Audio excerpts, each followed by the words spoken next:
بسم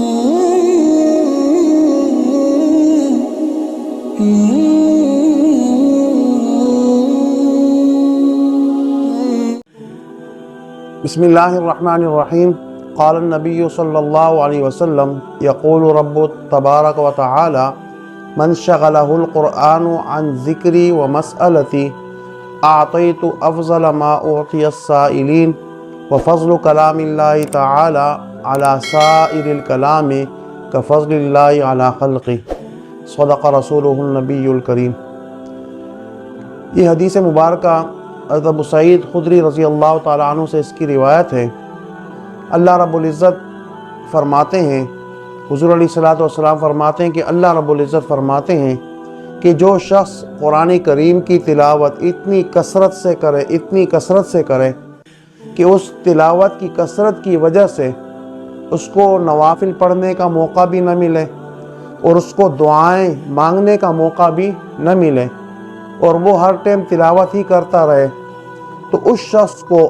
میں تمام دعاؤں کے مانگنے والوں سے زیادہ عطا کرتا ہوں۔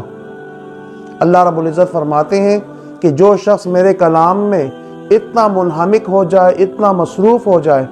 کہ اس کو دعائیں مانگنے کا موقع نہ ملے، تو جتنے لوگ دعائیں مانگتے ہیں ان تمام دعاؤں کے مانگنے والوں سے زیادہ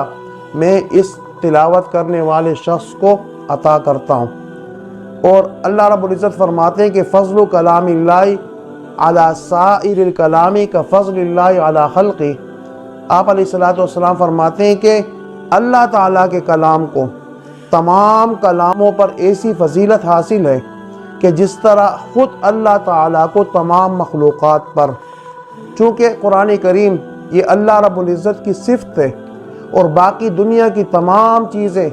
یہ مخلوقات ہیں، قرآن کریم مخلوق نہیں، یہ اللہ رب العزت کی صفت ہے، تو قرآن کریم کو تمام مخلوقات کے اوپر، مخلوق کے اندر ساری چیزیں آتی ہیں، اس میں آسمان، زمین، عرش، کرسی اور قلم، لوح محفوظ وغیرہ ساری چیزیں مخلوق کہلاتی ہیں۔ ان تمام مخلوقات کے اوپر اللہ رب العزت نے قرآن مجید کو فضیلت عطا کی ہے، اور یہ فضیلت کتنی زیادہ ہے کہ جتنی زیادہ اور سب سے زیادہ فضیلت جیسے اللہ رب العزت کو اپنے مخلوق پر ہے، اسی طرح اللہ تعالیٰ کے کلام کو دنیا کے جتنے بھی کلام ہیں اور دنیا کی جتنی بھی باتیں ہیں اور دنیا کے جتنے بھی تصانیف ہیں، ان تمام باتوں کے اوپر، ان تمام کلاموں کے اوپر اللہ رب العزت کے کلام کو سب سے زیادہ فضیلت حاصل ہے۔